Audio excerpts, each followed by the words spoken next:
পূর্বকালে রাজা আহকের দুটো পুত্র সন্তান ছিল বাবা।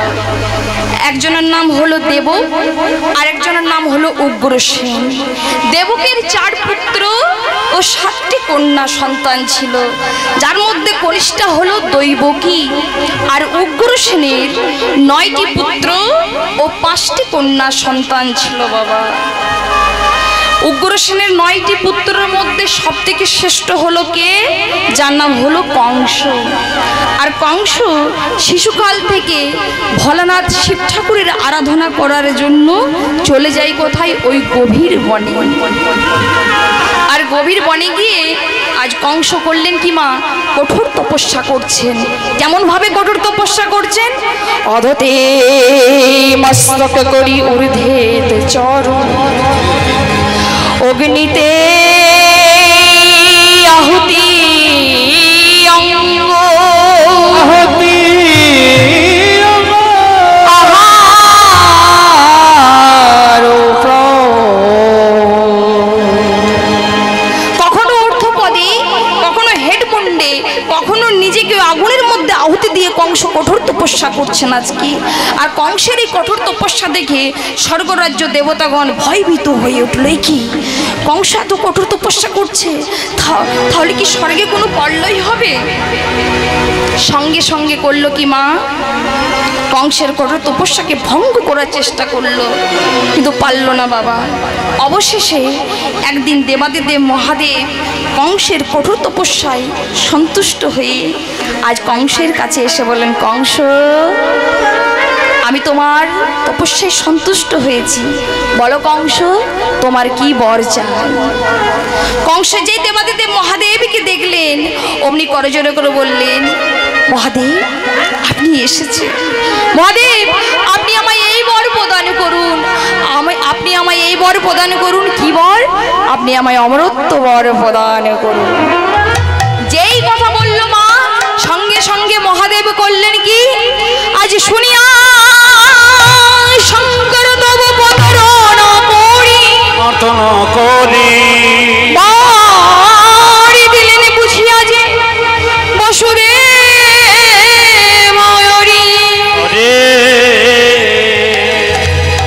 আজ কি বলছেন?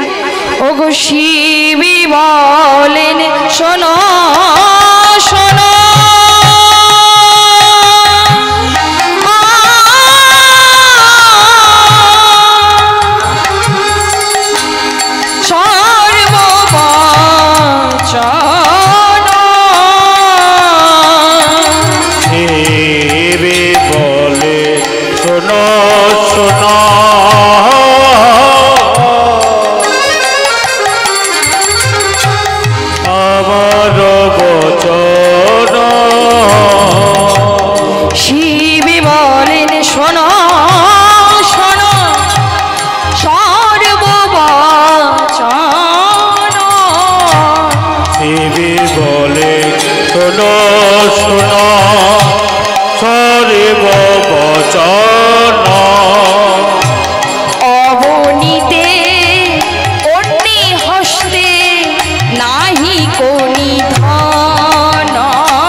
তোমার ভাগনা জন্ম নেবে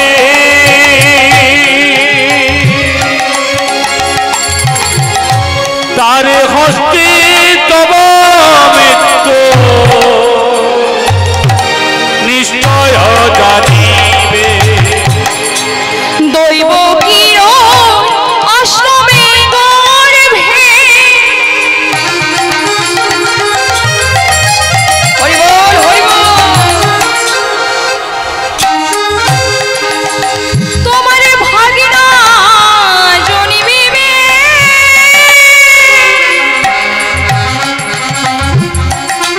তার হস্তে তব মৃত্যু তুমি নিশ্চয় জানিবে দৈব কির অষ্টমে গর্ভে তোমার ভাগনা জন্ম নেবে তার হস্তে তব মৃত্যু নিশ্চয় জানিবে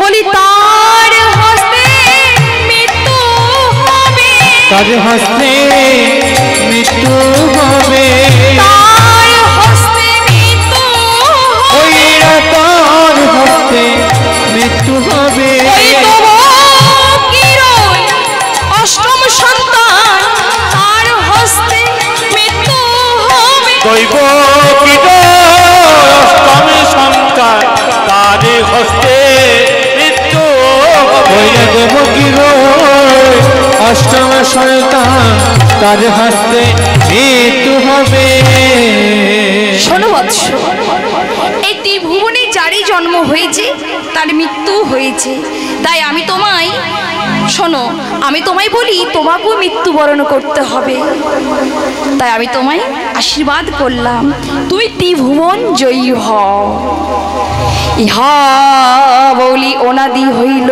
অন্ত অধ্যায় নিজালয় কংস করিলা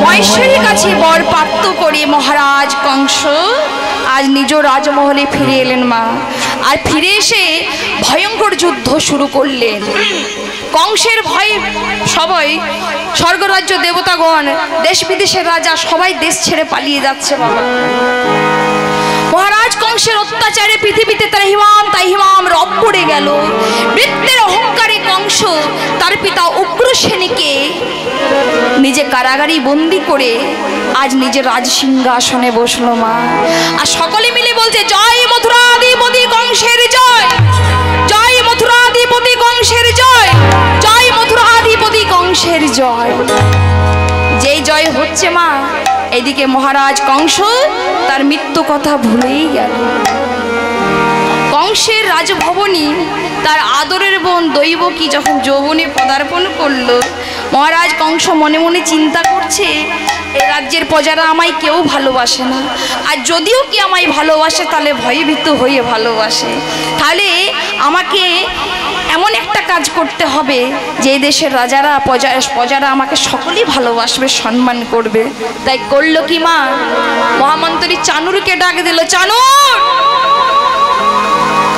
এই মথুরা মণ্ডলীর মধ্যে এমন কে পরম বৈষ্ণব আছে তাকে তুমি আমার কাছে ধরে নিয়ে আসো ওমা মহারাজের নির্দেশে বেরিয়ে গেলেন সে পরম বৈষ্ণবের খোঁজে সে পরম বৈষ্ণবটিকে হাতের নাগালে পেয়েও গেল বাবা সে পরম বৈষ্ণবটি কে মা কে গো দেব বীরের ওরসে যাত ওরসে যাত মারিসারি গর্ভ জাত সত্যের পূজারি বসু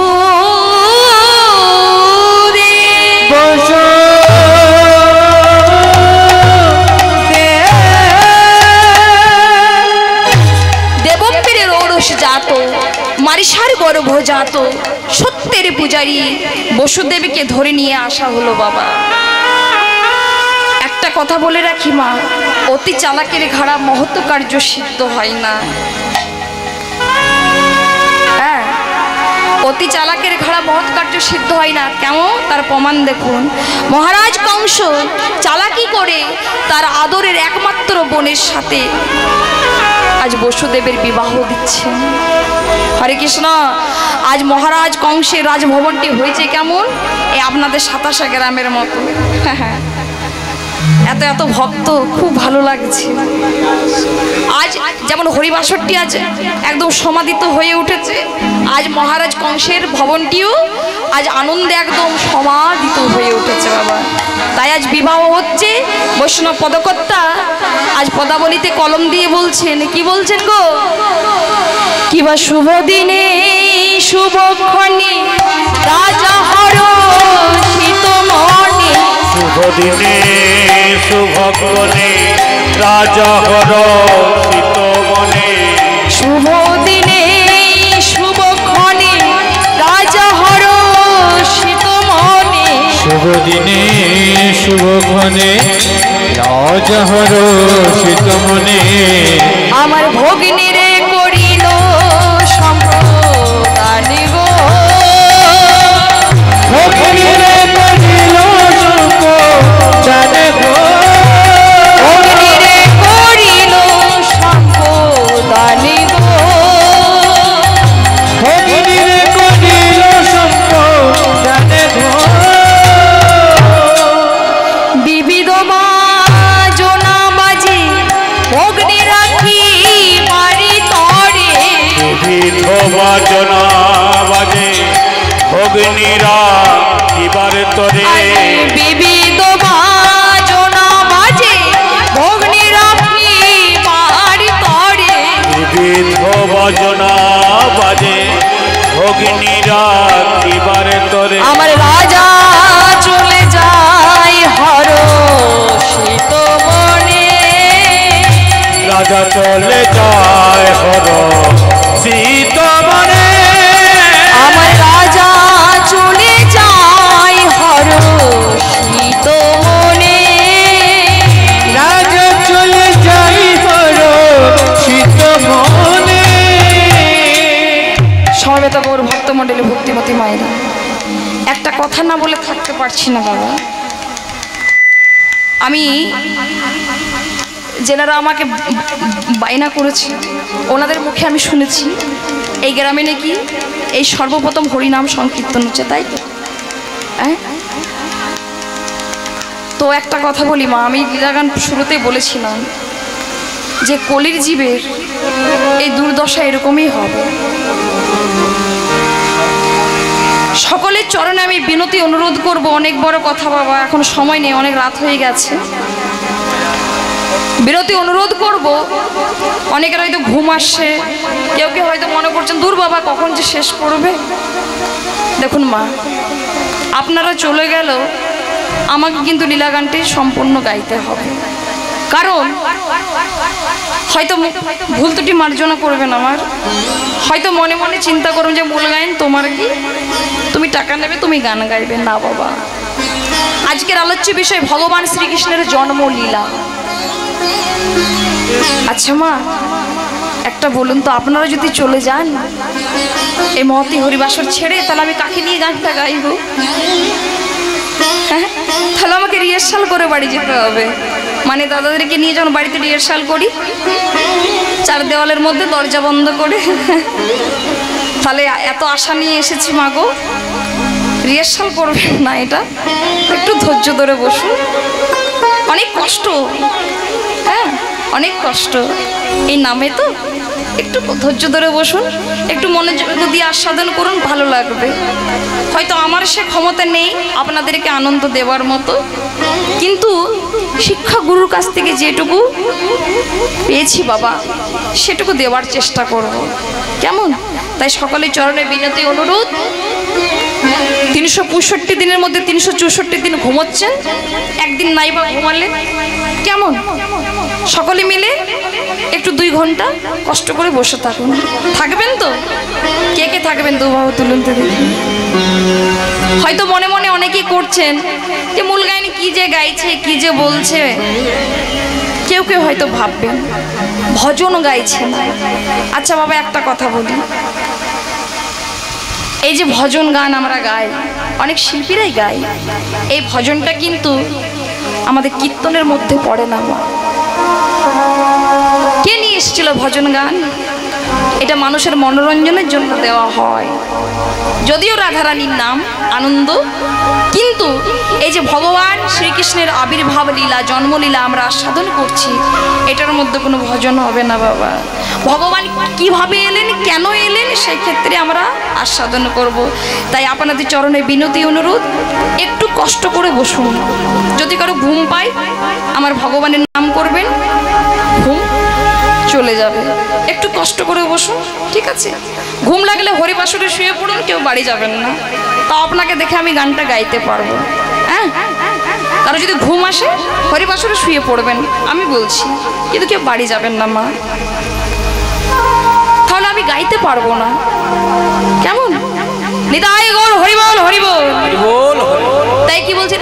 আজ বিবিধ বাজনা বাজে অগ্নি রাখি বাড়ি তরে, বিবিধ বাজনা বাজে অগ্নি রাখিবার তরে, রাজা চলে যায় হরষিত মনে, রাজা চলে যাই করো শীত মনে, রাজা চলে যায় হরষিত মনে, রাজা চলে যায় হর সীতা মনে।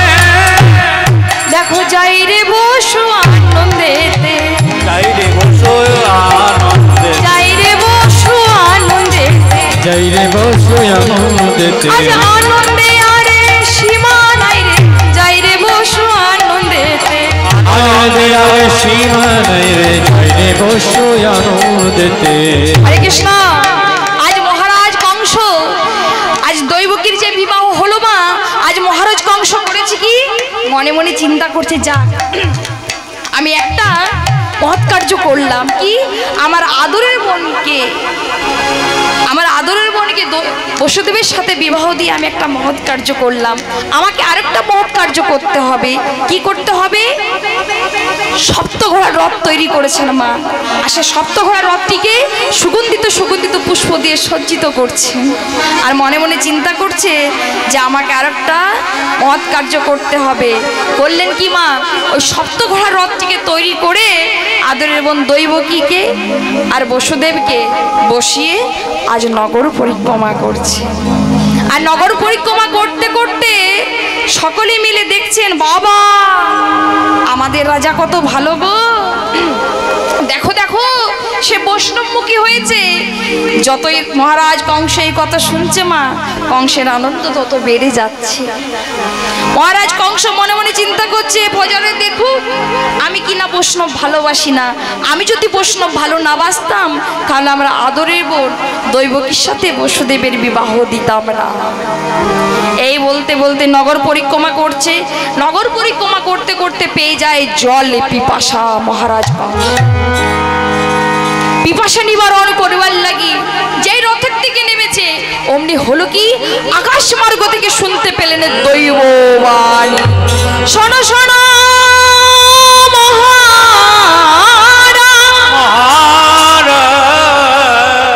শোনো দিয়া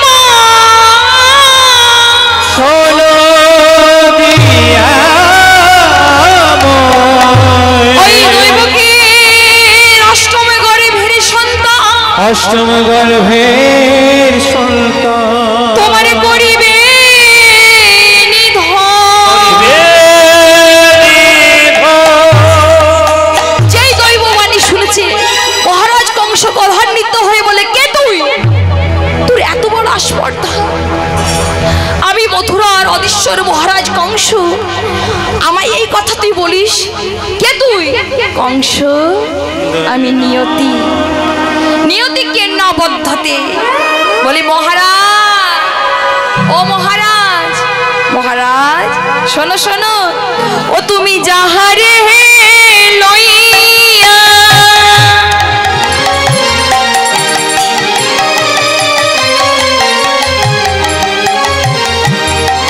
মহারাজ এত আনন্দে মাতিয়া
পরে কেশেতে তা কেশেতে বহিবার তরে মহারাজ কংস দৈববাণী শোনা মাত্রই আজ দৈবকী চুলের মুঠিটাকে ধরলেন মা।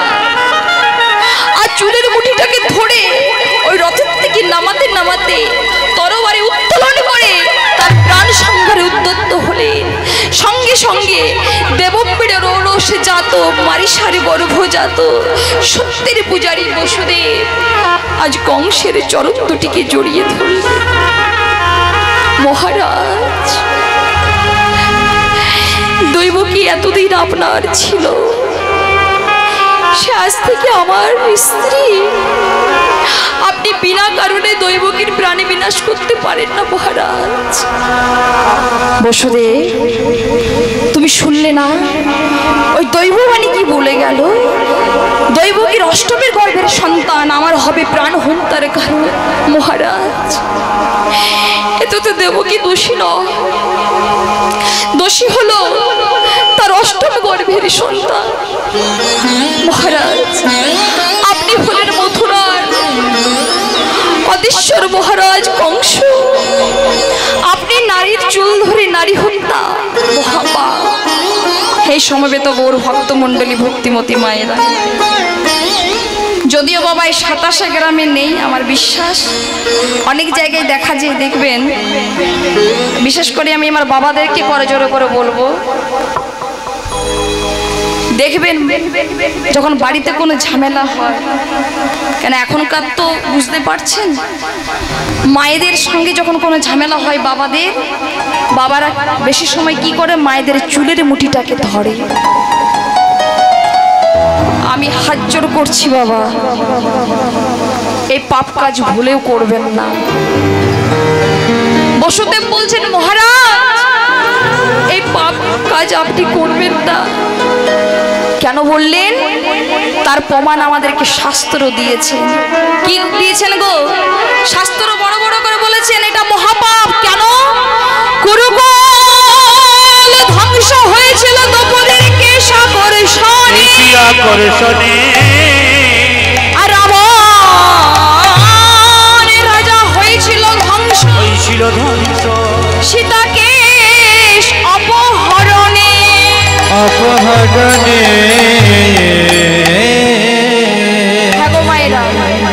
দ্রৌপদীকে যখন চুলের মুঠি ধরে টানতে টানতে নিয়ে এসেছিল, কুরুকুল ধ্বংস হয়ে গেছিল।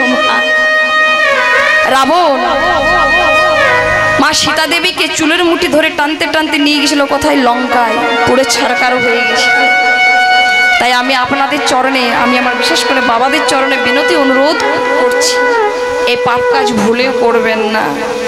তাই বসুদেব আজ কংসের চরণ দুটিকে জড়িয়ে ধরে বলছে মহারাজ, আপনি নতুন করে আর কোনো পাপ কাজ করবেন না। আমি কথা দিচ্ছি, আমি প্রতিজ্ঞা করছি, দৈবকীর সন্তান বা সন্ততি ভূমিষ্ঠ হওয়ার মাত্রই আমি তাকে আপনার হাতে তুলে দেব, এই আমি দিন সত্য প্রতিজ্ঞা করলাম। মহারাজ কংস বলছে বসুদেব, আমি জানি তোমার প্রতিজ্ঞা ভ্রষ্ট হওয়ার নয়, কিন্তু বসুদেব তুমি পিতা হয়ে তুমি তোমার সন্তানকে মৃত্যুর মুখে কি করে নিয়ে আসবে? হ্যাঁ, তাই তুমি আর দৈবকী তো পালিয়ে যেতেও পারো। তাই বলে শোনো, যতদিন না পর্যন্ত ওই প্রথম থেকে দৈবকীর অষ্টম গর্ভের সন্তানকে আমি না পাই, ততদিন তোমাকে আর দৈবকীকে আমার নির্জন কারাগারে নিক্ষেপ হয়ে থাকতে হবে। একেই বলে কালচক্র মা।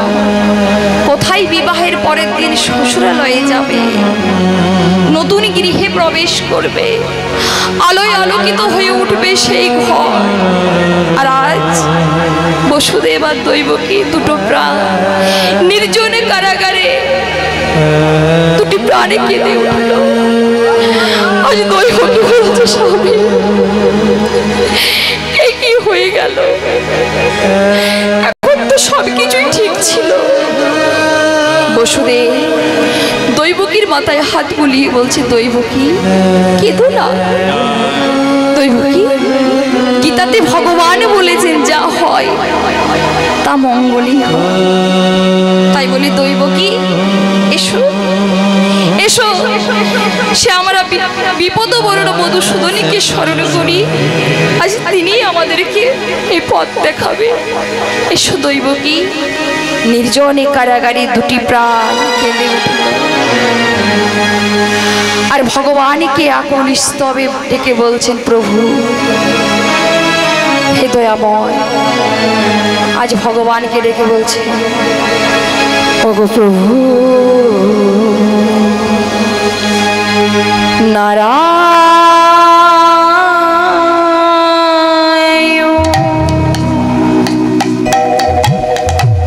তুমি কি পারো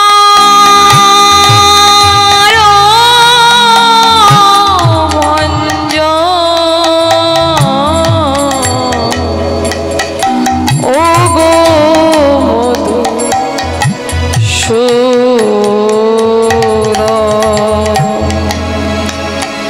প্রভু নারায়ণ,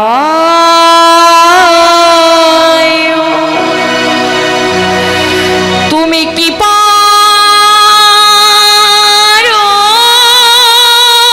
ভঞ্জন,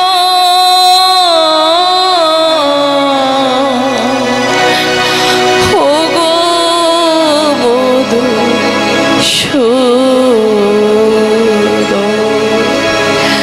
দয়াময় ভক্তের জীবন কৃষ্ণ প্রাণ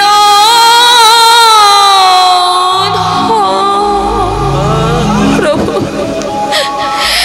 তুমি হে নারায়ণ,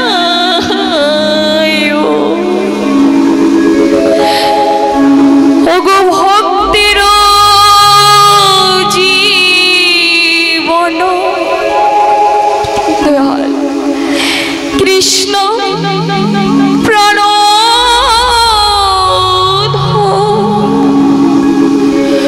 তুমি নারায়ণ, প্রভু লোকায় হে গুণা প্রভু হে নারায়ণ, দেখা দাও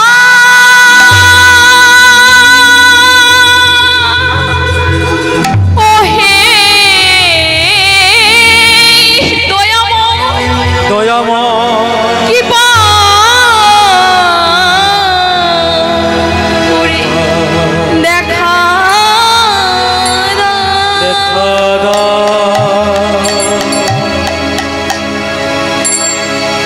এইভাবে দৈবকী আর বসুদেব ভগবানকে ডাকতে লাগলে।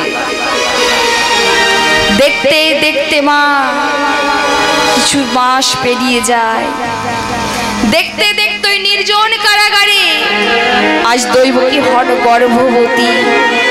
আর গর্ভবতী হওয়া মাত্রই যেই না 10 মাস 10 দিন পেরিয়ে গেল, আজ দৈবকী তার এক পুত্র সন্তানের জন্ম দিল।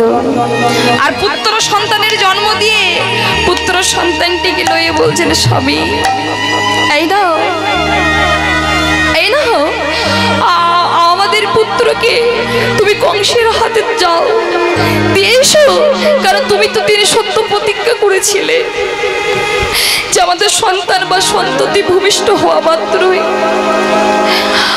আপনি তাকে তার হাতে তুলে দেবেন। আজ করেছি কি মা, আজ বসুদেব ওই সন্তানটিকে কোলে লয়ে আজ ছুটছেন কোথায়? মহারাজ কংসের রাজভবনে। বৈষ্ণব পদকর্তা পদাবলিতে কলম দিচ্ছেন।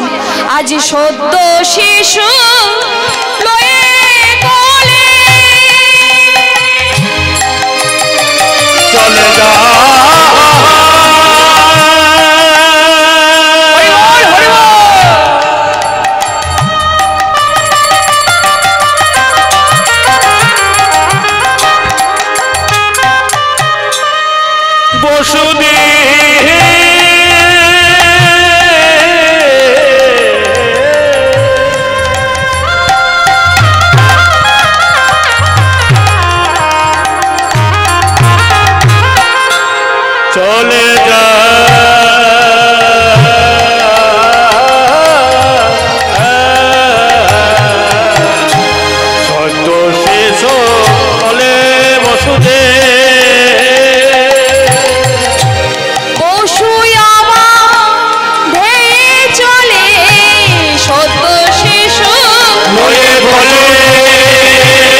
বসু কেঁদে কেমন শিশু পুত্র লয়ে কোলে যাই রে বসু কেঁদে কেঁদে।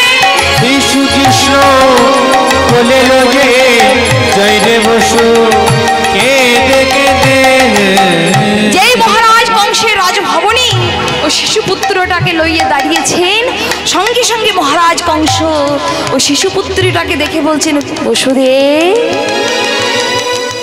তোমার কলে ওটি কে বসুদেব?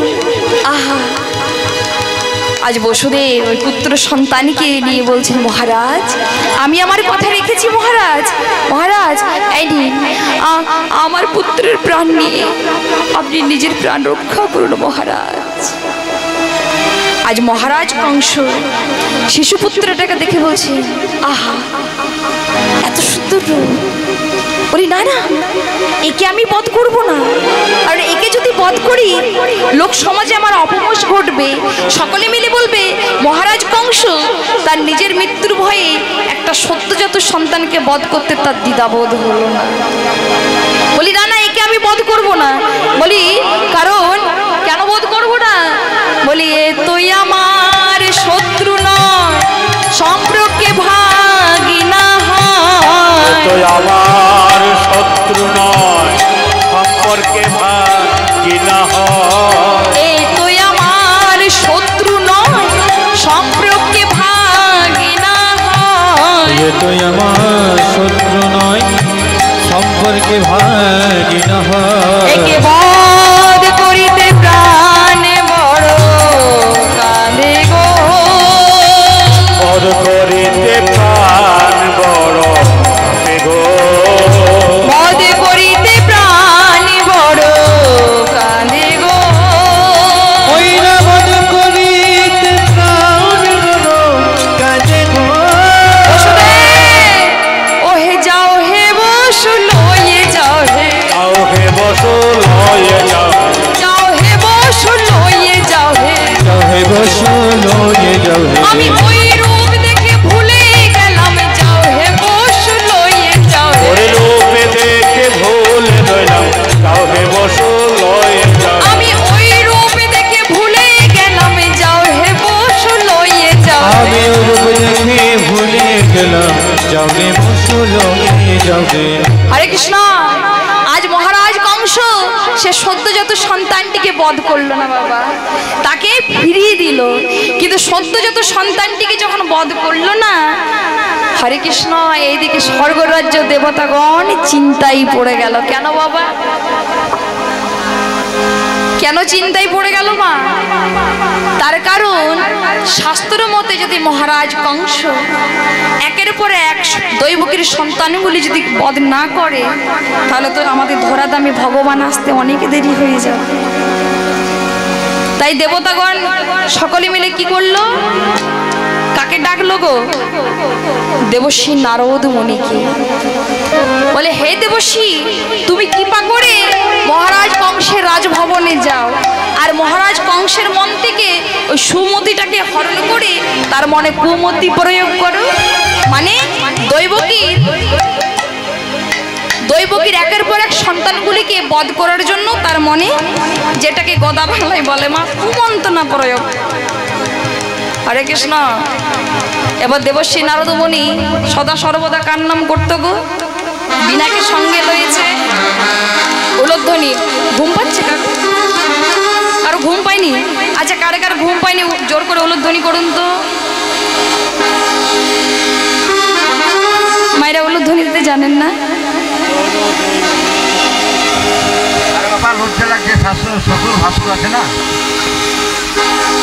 উলধ্বনি দেন, জোর করে দেন দেখি। রাধে রাধে। আজ বিনাটিকে সঙ্গে লয়েছে, বলছে এই বিনা, বিনা বলে শোনো বিনা যন্ত, তুমি গাও কৃষ্ণ নাম মন্ত্র, এই কৃষ্ণ নামে ছাড়া জীবে কোনো গতি না।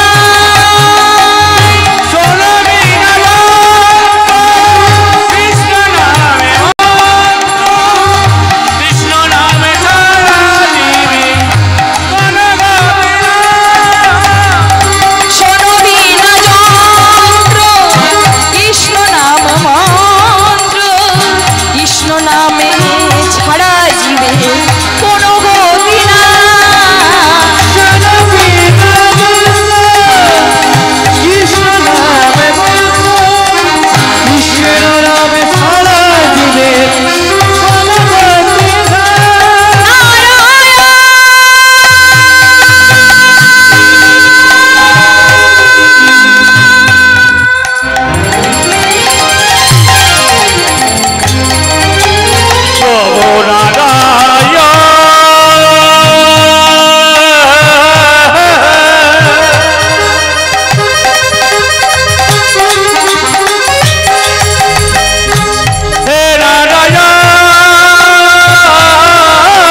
প্রবেশ করেছে মা, অমনি মহারাজ কংস সঙ্গে সঙ্গে সিংহাসন থেকে উঠে বলছেন, হে দেবশ্রী, কি বা হতো তবু পূর্ণ আগমন। দেবশ্রী নারদ মুনি বললেন, মহারাজ বলি তুমি দৈবকী সন্তানটিকে বধ কেন করলে না, তাকে ঘুরিয়ে দিলে কেন? হে দেবশ্রী, এই কি কথা বলছেন? আমি তাকে বধ করতে যাব কেন? বলি কেন? বলি সে কি আমার দোষ করেছে? সে তো সম্পর্কে আমার ভাগিনা হয়। বলি বাবা বাবা বাবা, বলি মামা ভাগনার গল্পটা দেখছে তো বেশ ভালোই জমিয়ে দিয়েছো। বলি মহারাজ, তোমার কি মনে নেই ওই নিয়তি তোমায় কি বলে রেখেছে? ওই নিয়তি তোমায় কি বলে রেখেছে? দৈবকী অষ্টমী ঘরে ভেরে সন্তান তোমায় করিবে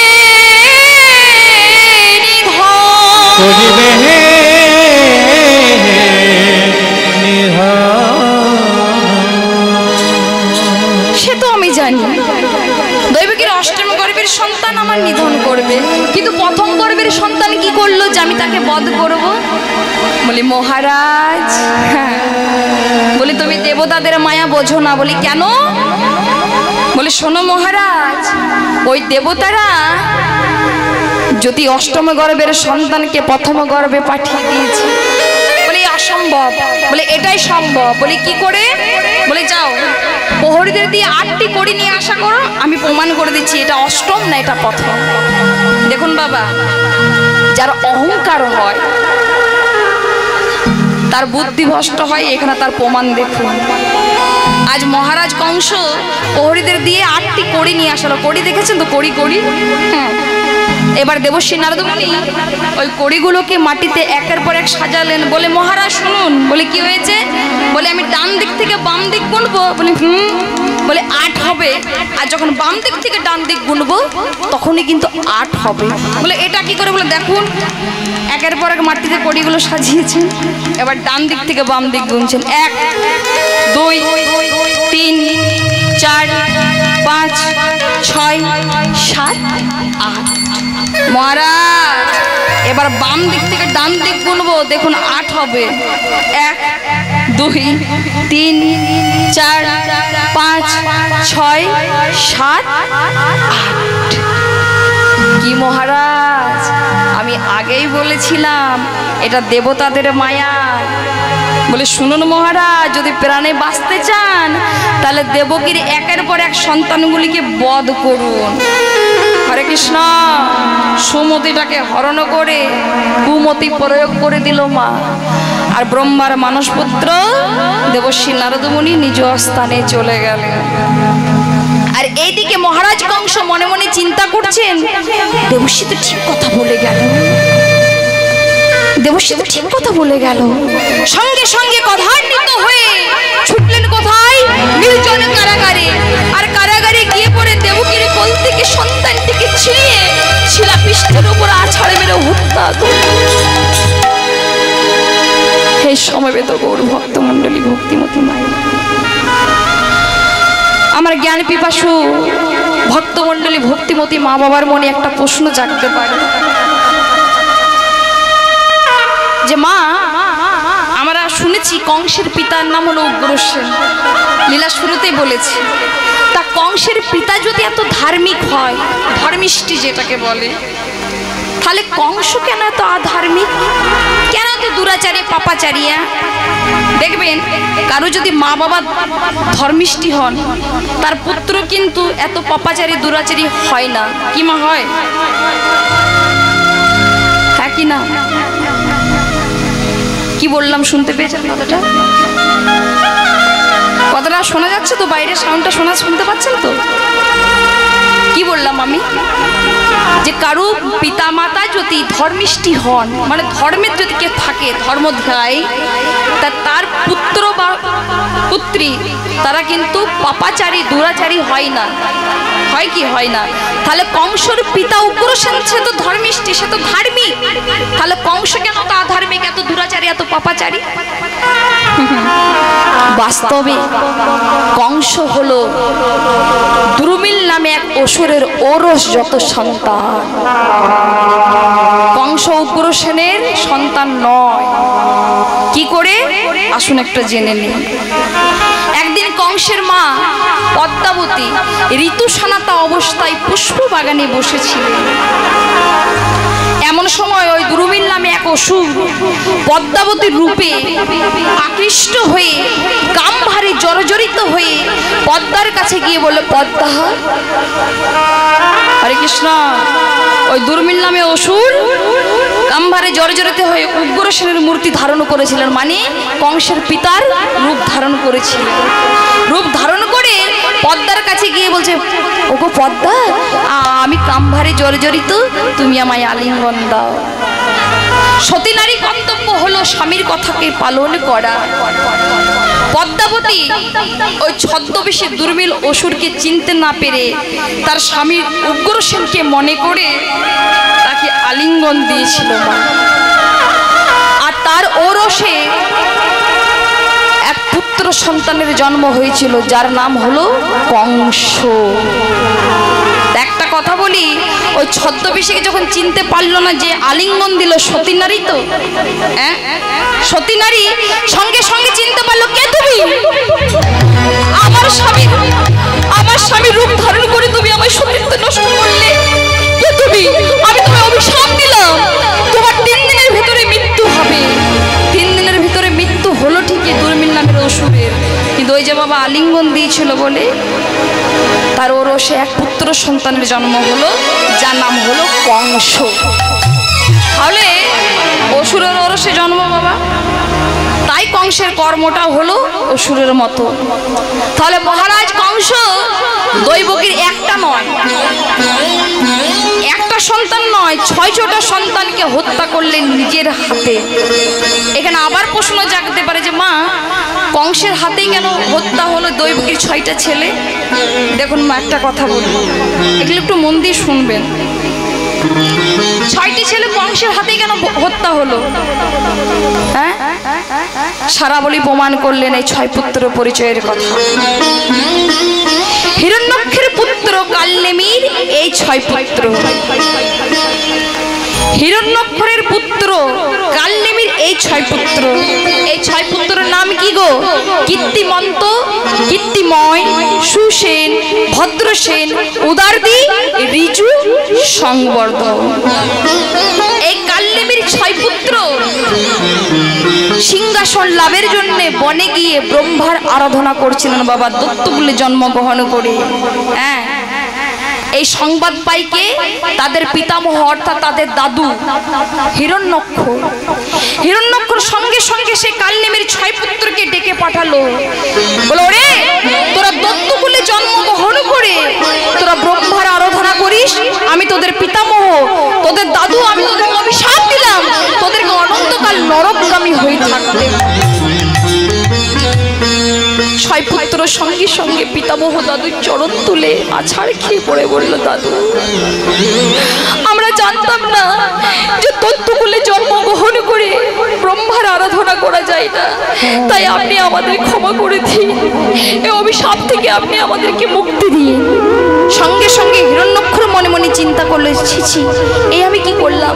শেষে আমি আমার নাতিদেরকে অভিশাপ দিলাম। হ্যাঁ, এই আমি কি করলাম? বলে, আরে শোন, তোরা মুক্তি পাবি কোন দিন দাদু?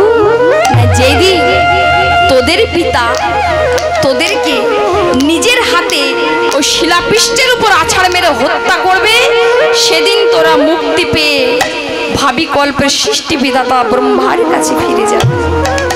সমবেত গৌর ভক্তমণ্ডলী, ভক্তিমতী মায়েরা, সেই হিরণ্যক্ষর পুত্র কালনেমি 6 পুত্র, আর সেই কালনেমি দাপড়ে কংস রূপ দেহ ধারণ করে এসেছে।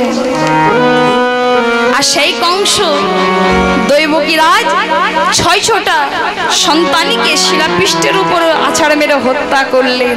আর সেই 6 পুত্র ফিরে গেল কোথায়? ভাবি কল্পে সৃষ্টি বিধাতার ব্রহ্মার কাছে। এটাই গো হরি বল, হরে কৃষ্ণ। আর এইদিকে মা বসুন্ধরা আমার পাপ ভারে জর্জরিত হয়ে কংসের পাপের ভার সহ্য করতে পারলেন না, অবশেষে ক্ষীরোদ সমুদ্রে কুলে গিয়ে পূর্ণ ব্রহ্ম নারায়ণের শরণাপন্ন হলেন। পূর্ণ ব্রহ্ম নারায়ণীকে আজ ডেকে বলছেন দয়াময় জয় রাধে। সকলে মিলে আমরা ভগবানকে ডাকবো, সকলে একটু ভালো করে বসুন। কংসের পাপের ভার সহ্য করতে না পেরে আজ ক্ষীরোদে সমুদ্রে কুলে গিয়ে পূর্ণ ব্রহ্ম নারায়ণের শরণাপন্ন হলেন আর করজোরে ভগবানকে ডেকে বলছেন এসো হে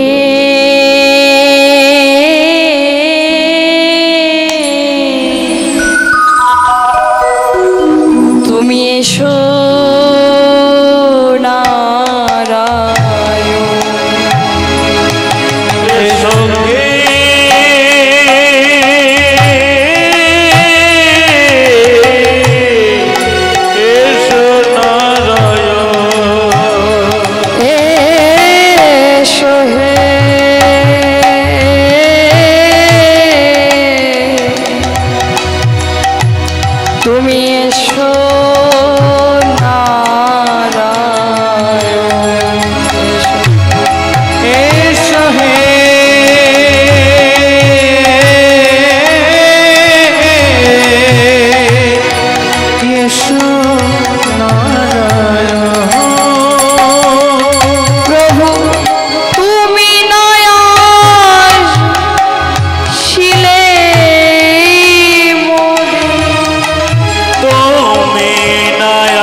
শাশুড়ে ভয় কি করে তুমি ধরা ধামে এসে দুষ্ট ধরা ধামে এসে দুষ্ট তুমি ধরা ধামে এসে দুষ্ট ধরা ধামে এসে দুষ্ট করো হে দম এসো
Krishna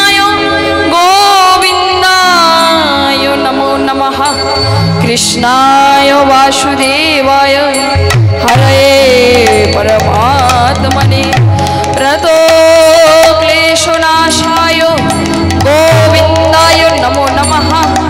वसुन्धरा रागुलिस्तवे सन्तुष्ट हये पूर्ण ब्रह्म नारायण বললেন, ওগো বসুন্ধরা, তোমার কোনো চিন্তা নাই, আমি সপ্তম গর্ভে অনন্ত দেবীকে পাঠিয়ে আমি নিজে অষ্টমে গর্ভে ওই ধরাধামে অবতীর্ণ হব।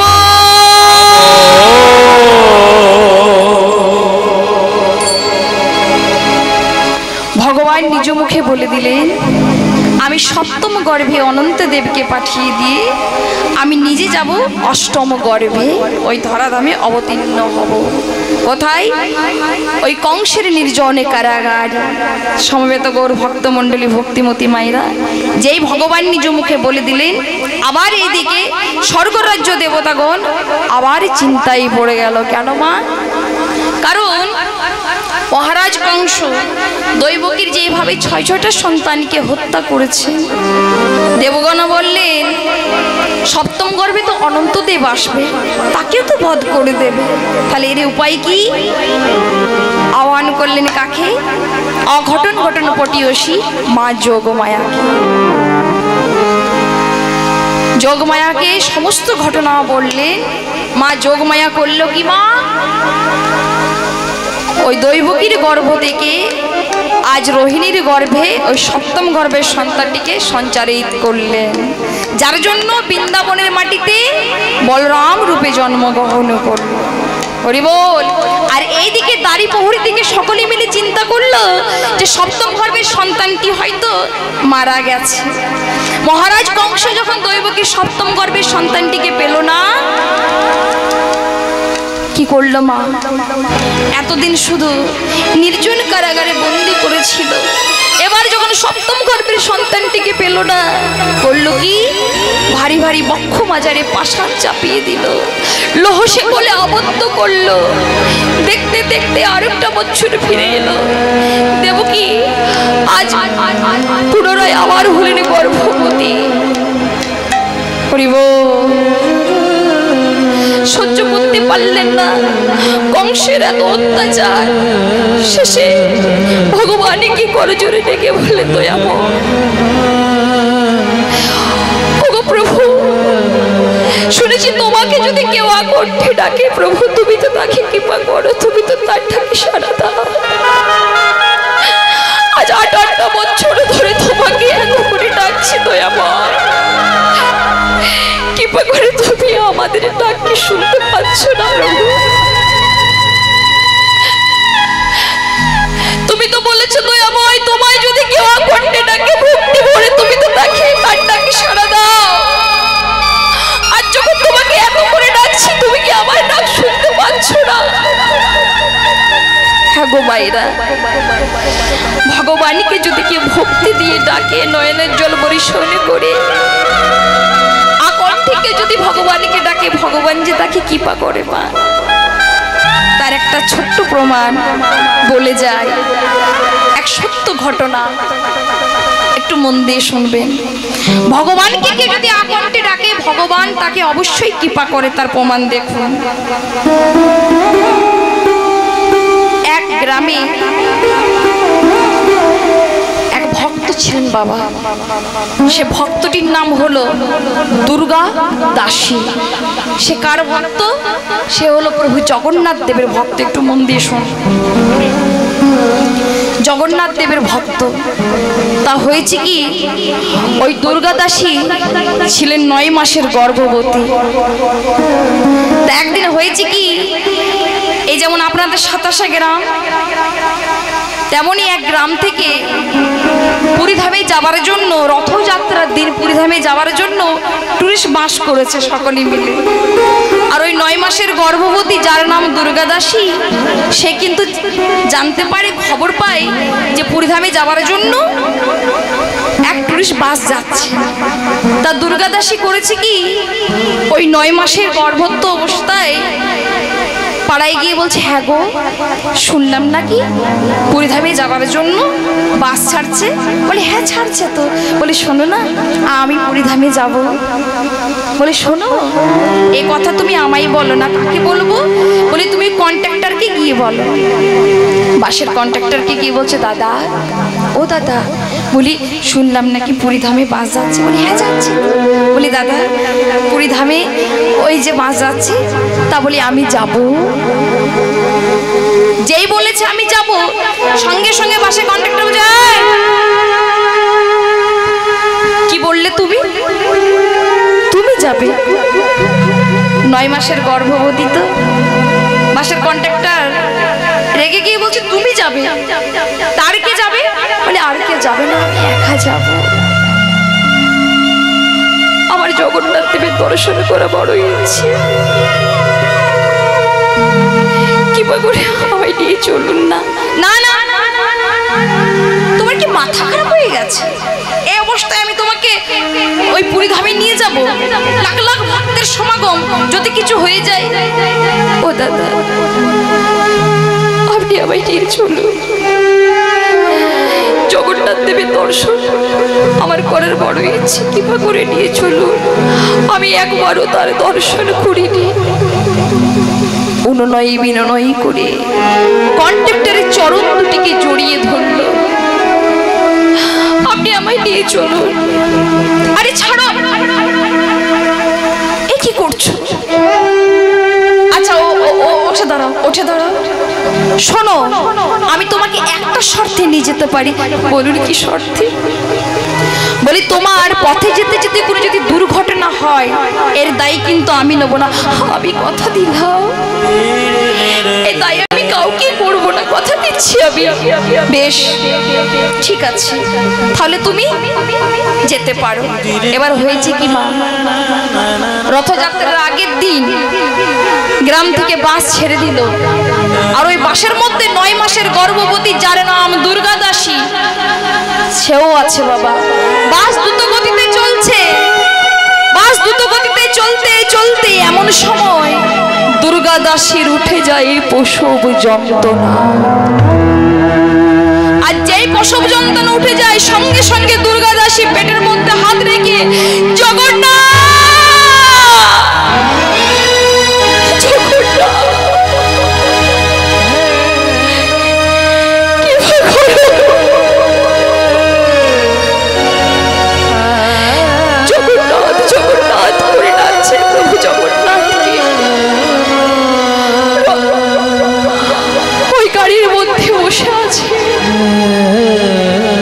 সময় প্রসব যন্ত্রণায় দুর্গা দাসী ওই বাসের মধ্যে বসে থেকে শুধু প্রভু জগন্নাথকে ডেকে যাচ্ছে। দেখতে দেখতে রজনী প্রভাত হয়ে গেল। প্রভাতের সময় যেই পুরীধামে গিয়ে বাস দাঁড়ালো মা, যারা পুরীধামে গেছেন রথযাত্রার দিন, ওই জগন্নাথ মন্দির থেকে কমসে কম 2 থেকে 3 কিলোমিটার দূরত্বে বাসগুলোকে দাঁড় করায় মা। জগন্নাথ দেবের রথের দড়ি টানার জন্য সকলে মিলে হুড়ুমুড়ু করে নামছে। এমন সময় ওই বাস থেকে হুড়ুমুড়ু করে নামছে ওই 9 মাসের গর্ভবতী, যার নাম দুর্গা দাসী। এদিকে প্রসব যন্ত্রণা, আর এদিকে জগন্নাথ দেবকে দর্শন করার জন্য এক হাতে এভাবে তার পেটকে চেপে ধরেছে, আর এক হাতে জগন্নাথ দেবের রথের দড়ি টানবেন বলে ওই বাস থেকে যেই নামতে যাবে অমনি স্লিপ খেয়ে পড়ে যায়। আর যেই স্লিপ খেয়ে পড়ে যায় অমনি জগন্নাথ দেবের রথের দড়ি টানার জন্য সকলে তাকে দুর্গা দাসীকে পদপিষ্ট করে চলে যাচ্ছে। আর দুর্গা দাসী বারে বারে প্রভু জগন্নাথকে বলছেন, দেখা দাও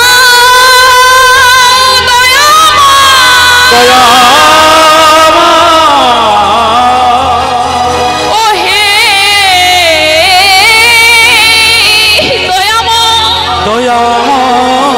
শুনেছি তুমি নাকি জগতের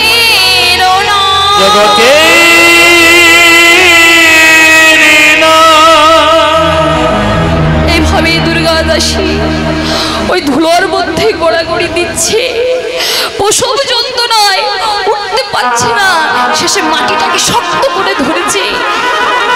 আর জগন্নাথ দেবকে বলছে, দয়াময় একটি বার যেন আমি তোমার দর্শন পাই প্রভু, এত দূরে এসো, আমি তোমার দর্শন পাবো না কি পাবো।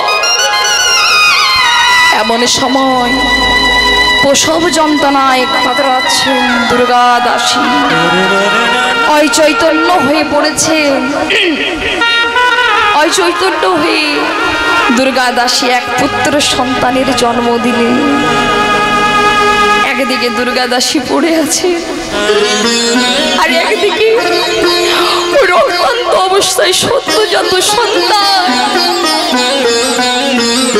ওই ধুলোর মধ্যে পড়ে চিৎকার করে গন্ধন করছে।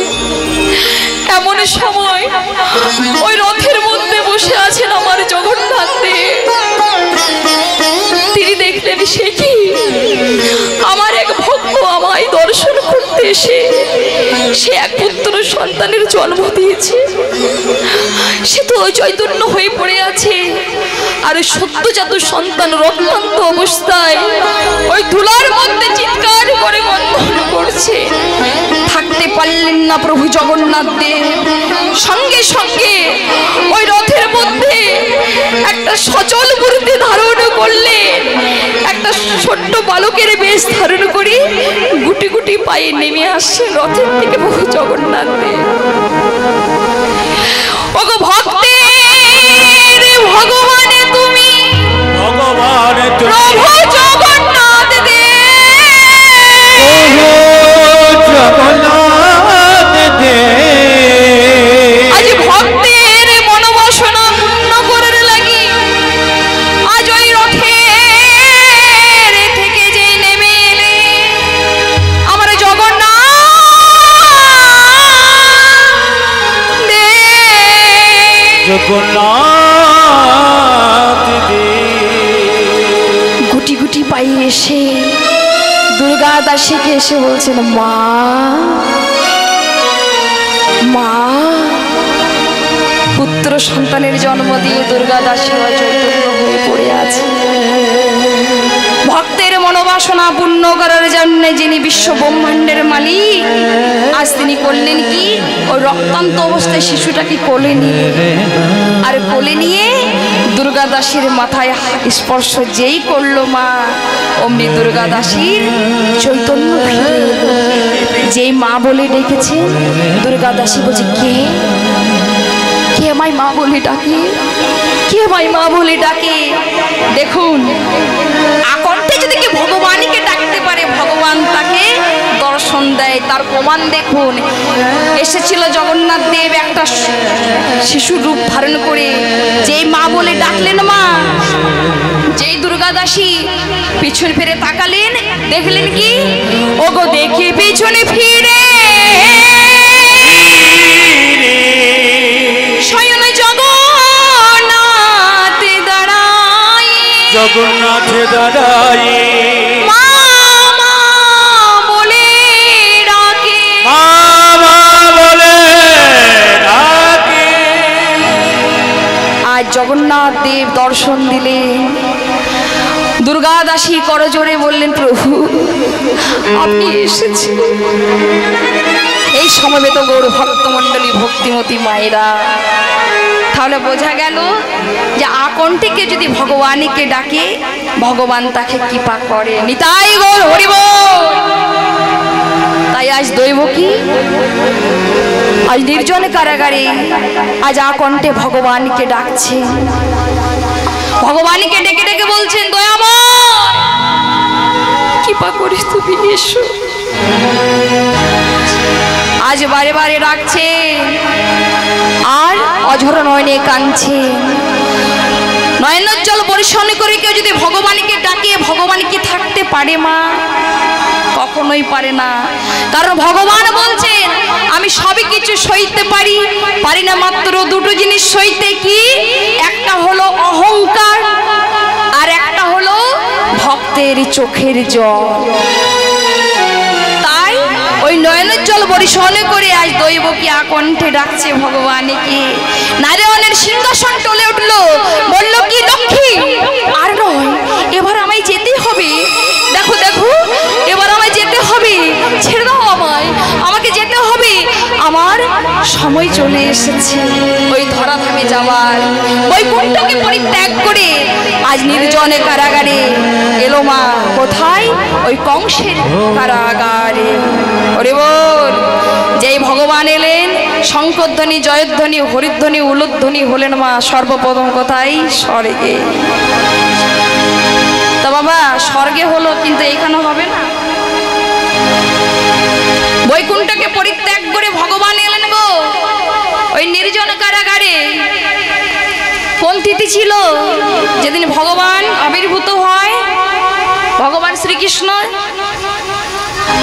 কোন তিথি ছিল? লুচি তরকারি খান ভুলে গেছেন? হ্যাঁ, ভাদ্র মাস অষ্টমী তিথি ছিল না? তাহলে দেরি কেন? তাহলে ভগবান যেদিন জন্মগ্রহণ করেন সে তিথিটা কি ছিল? বৈষ্ণব পদকর্তা পদাবলীতে উল্লাস করে গাইলেন। কি বলছে? উলুধ্বনি করবেন। অনেকে চুপ করে অনেকক্ষণ ধরে বসে আছেন বাবা, এই দিনটা আর বারবার ফিরে আসবে না। আমার জোর করে উলুধ্বনি করুন তো। শুনতে পাচ্ছেন কথাগুলো আমার? কোন তিথি ছিল? আজ ভাদ্র অষ্টমী তিথি, আর বৃষ্টি ঘনে ঘন। ভাদ্র অষ্টমী তিথি, বৃষ্টি ঘনে ঘন। ভাদ্র অষ্টমী তিথি, বৃষ্টি ঘনে ঘন।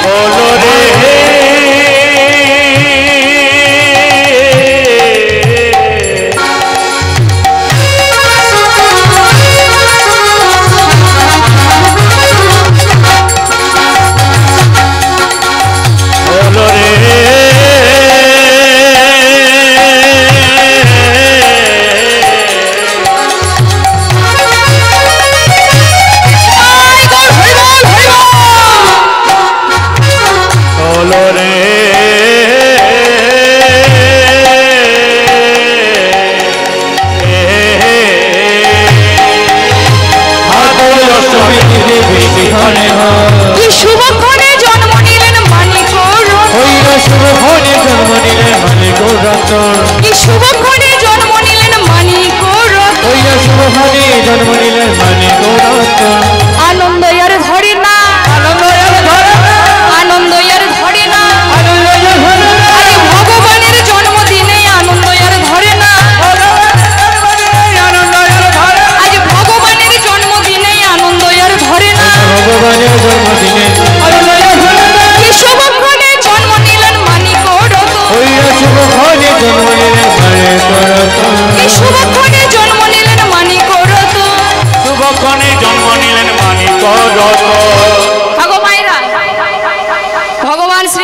জন্মগ্রহণ করলেন। এখনো চুপ করে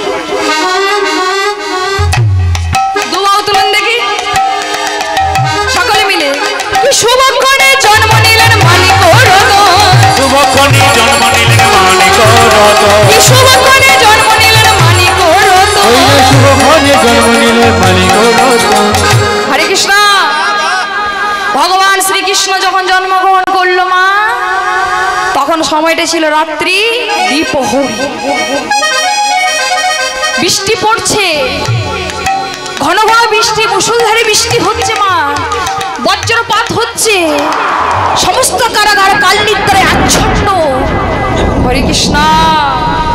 এমন সময় যোগ মায়ার মায়াতে যে ভগবান আমার আবির্ভূত হলেন, ওই কারাগার আলোয় আলোকিত হয়ে উঠল। এমন সময় কাল নিদ্রা ভাঙলো কার? বসুদেবে। বসুদেব মনে মনে চিন্তা করছে, এত ছোটা কোথা থেকে আসছে? এ কি আজ দৈবকী তার প্রথম সন্তানের জন্ম দিয়েছে, অষ্টম সন্তানের জন্ম দিয়েছে। দৈবকী, দৈবকী, দৈবকী ওঠো, দেখো দেখো, যে সন্তানের জন্য আমাদের এতদিনের কষ্ট, এত দুঃখ। দৈবকী দেখো, আর আজ সে সন্তানের তুমি জন্ম দিয়েছ। দৈবকী ওঠো। হ্যাঁ গো মায়েরা, পুত্র সন্তানের জন্ম দিলেন যিনি মাতৃ জননী, তিনি কেন ওই চৈতন্য হয়ে পড়ে আছেন? আমার মায়েরা জানবেন ভালো করে, কেন ওই চৈতন্য হয়ে পড়ে আছেন? যিনি গর্ভধারিণী মা, তিনি যে তার পুত্র সন্তানের জন্ম দিলেন তিনি কিছুই জানতে পারলেন না। কেন? তার প্রমাণ বলি। ভগবান হলেন অজনী সম্ভবা, তিনি জনী সম্ভবা নন, তিনি প্রসবহননি, তিনি আবির্ভূত হয়েছিলেন। তাই গর্ভধারিণী মা তিনি কিছুই বুঝতে পারল না যে তার পুত্র সন্তানের জন্ম হয়েছে। তাই বসুদেব বলছে, দৈবকী দৈবকী দৈবকী ওঠো, দৈবকী ও দৈবকী ওঠো। বলে ওঠো গো দৈবকী ধ্বনি, দেখো পুত্রের মুখখানি। দেবকী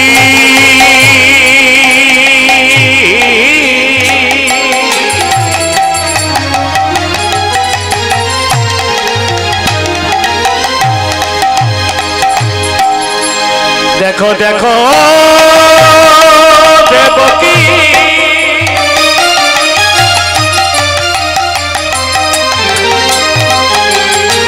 তুমি কেমন পুত্র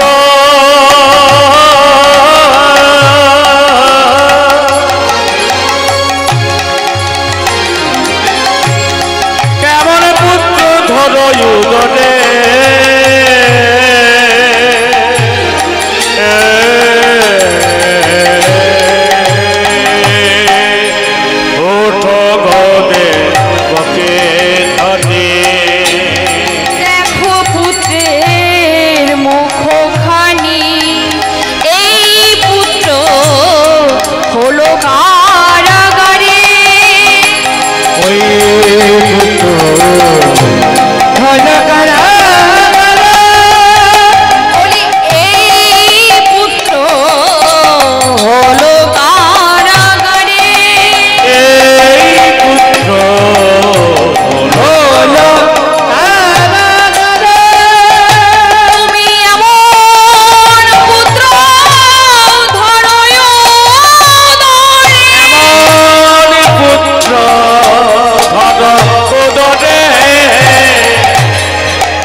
স্বামী তুমি কাকে পুত্র বলছো?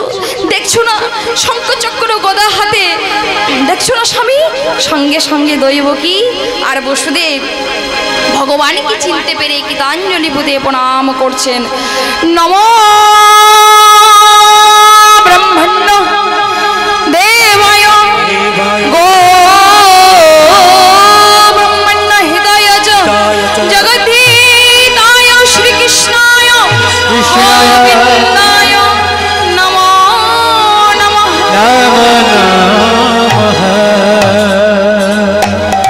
যেই প্রণাম করলেন মা, সঙ্গে সঙ্গে ভগবান আবার মায়ে আবদ্ধ করলেন। বলে মা, মা গো, বলে মা হয়ে সন্তানকে কে প্রণাম করি গো? এতে তো সন্তানের অমঙ্গল হয়। দৈবকী বলে আহা, কে বাবা তুই এমন ভাবে মা বলে ডাকলি? হ্যাঁ, তোর মা ডাক শুনে আমার শূন্য হৃদয়টা ভরে গেল। কে বাবা তুই? আয় আয় আয়, একটু আমার কাছে আয়। হরে কৃষ্ণ। যে বললো আমার কাছে আয়, সঙ্গে সঙ্গে দৈবকী থমকে দাঁড়ালো। বলতো বাবা, যার পুত্রের হাতে শঙ্খ চক্র গদা, তার মায়ের কেন এই রূপ দশা? বল বাবা। ভগবান উত্তরে কি বলল দেখো, মাগো কাঁদালেই কাঁদিতে হয়, ইহা শাস্ত্রে কয়। মা তুমি মনে করে দেখো, যখন তেতা যুগে আমি রাম অবতারণ ছিলাম, রাম তুমি ছিলে মাতা কৈকেয়ী, আমাকে 14 বছরের জন্য বনে পাঠিয়ে দিয়ে সেদিন তুমি বড় হেসেছিলে মা, আর আমার কৌশল্যা মা বড় কেঁদেছিল। মাগো কাঁদালেই কাঁদিতে হয়, ইহা শাস্ত্রে কয়। তবে মা আমি একটা কথা তোমায় মনে করিয়ে দিচ্ছি, যুগে যুগে আমি তোমাদেরই সন্তান, যুগে যুগে আমি তোমাদেরই সন্তান। আমি তোমায় আবার কথা দিলাম মা, আগত ভবিষ্যৎ কলিকালে আমি তোমারই সন্তান হব। কোন দিন জানো মা? কোন দিন জানো? বলে শোনো, বলে কোন দিন? যেদিন নদিয়ায় গৌরাঙ্গ হব, নদিয়ায় গৌরাঙ্গ হব, নদিয়ায় গৌরাঙ্গ হব, নদিয়ায় গৌরাঙ্গ হব।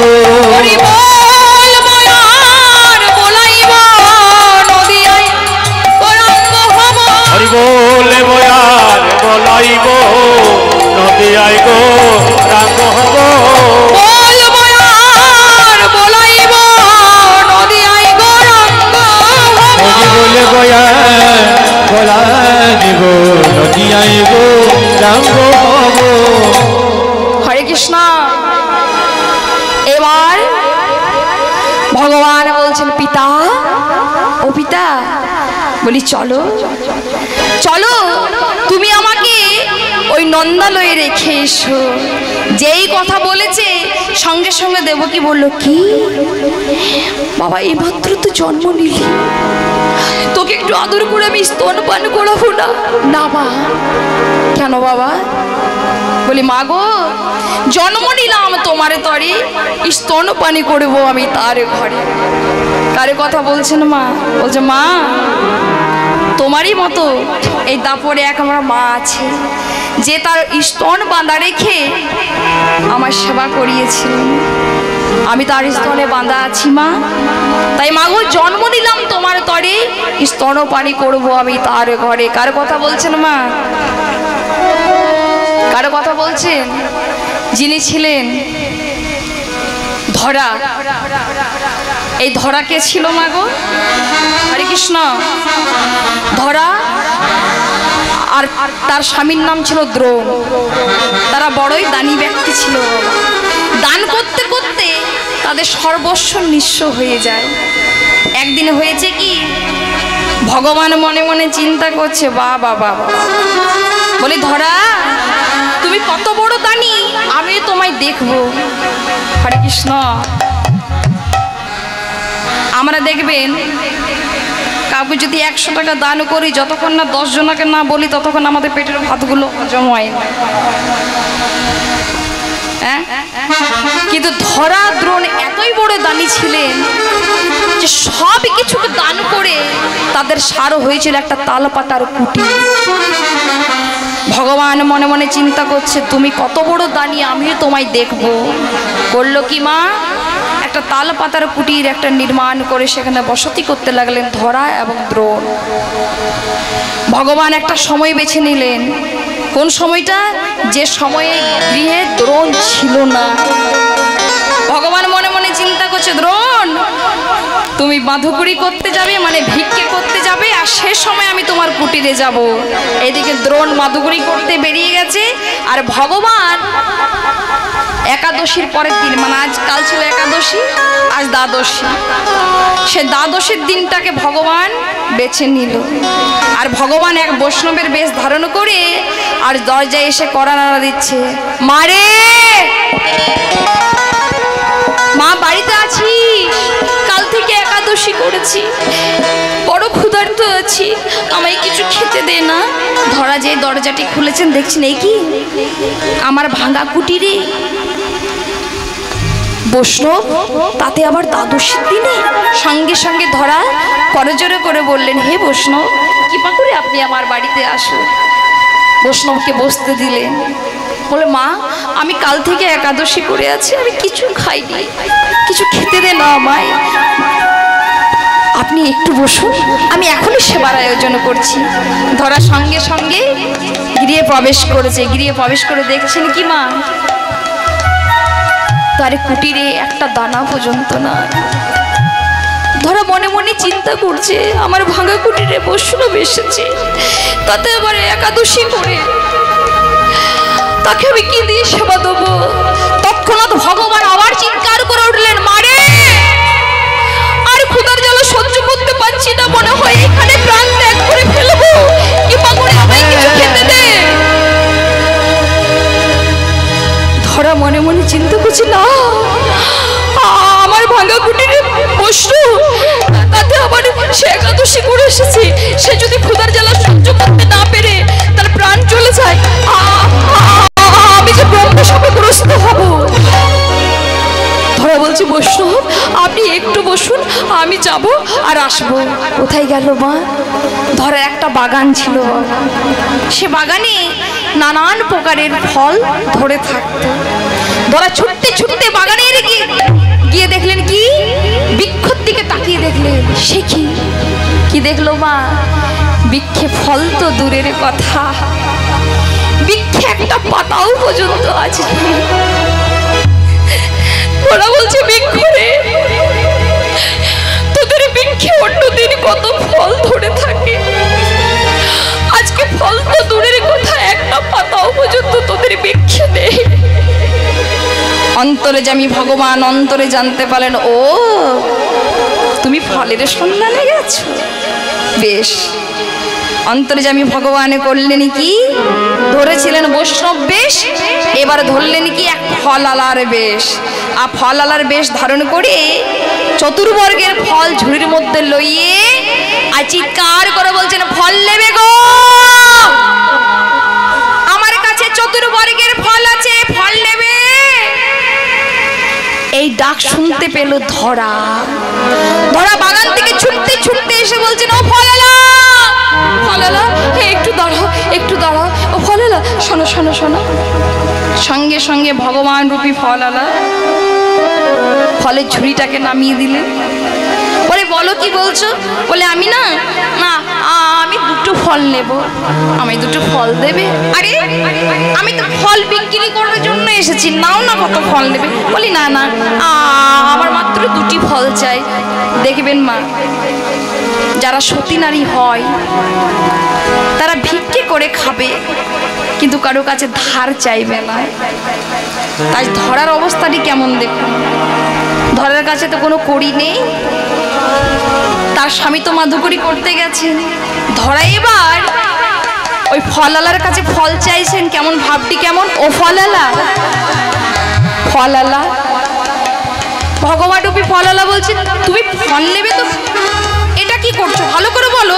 বলে, ফলালা শোনো না, বলছে আমি না আমার স্বামী মাধুকরী করতে গেছে, আমি আমার স্বামী মাধুকরী করে এলে, কড়ি নিয়ে এলে আমি তোমায় কড়ি দেবো, এখন আমাকে দুটো ফল দাও। ওই ভগবান রূপী ফলালা বলছে, না না আমি তোমাকে ফল দিতে পারবো না, তুমি কড়ি নিয়ে আসো, তুমি ফল নিয়ে যাও।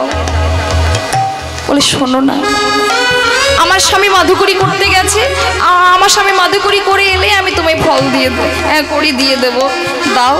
বলি, না। হরে কৃষ্ণ। ফলালা বলছে, আমি ফল দেবো না, কিভাবে ভক্তকে পরীক্ষা করছে।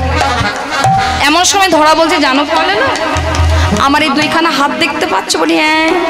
বলে, এই দুইখানা হাত আমি তোমায় বাধা দিতে পারতাম, কিন্তু হাত যদি আমি তোমায় বাধা দিয়ে দিই তাহলে ফল নিয়ে যাবো কেমন করে? ও ফলালা, তোমাকে দেবার মতো আমার কাছে কিছু নেই গো, দাও না। হরে কৃষ্ণ। বলছে, ধরা আমাকে দেবার মতো তোমার কাছে আছে, কি আছে বলো, যদি কিছু থাকে আমি তোমায় দেবো। বলবো? বলে, হ্যাঁ বলো। বলে, তোমার যৌবন, যে যৌবনের কথা বলে যে সঙ্গে সঙ্গে সতী নারী তো বাবা, সঙ্গে সঙ্গে আত্মসম্মানে লেগেছে, চিৎকার করে নিজের যৌবনকে ঢেকে রেখে বলছে, না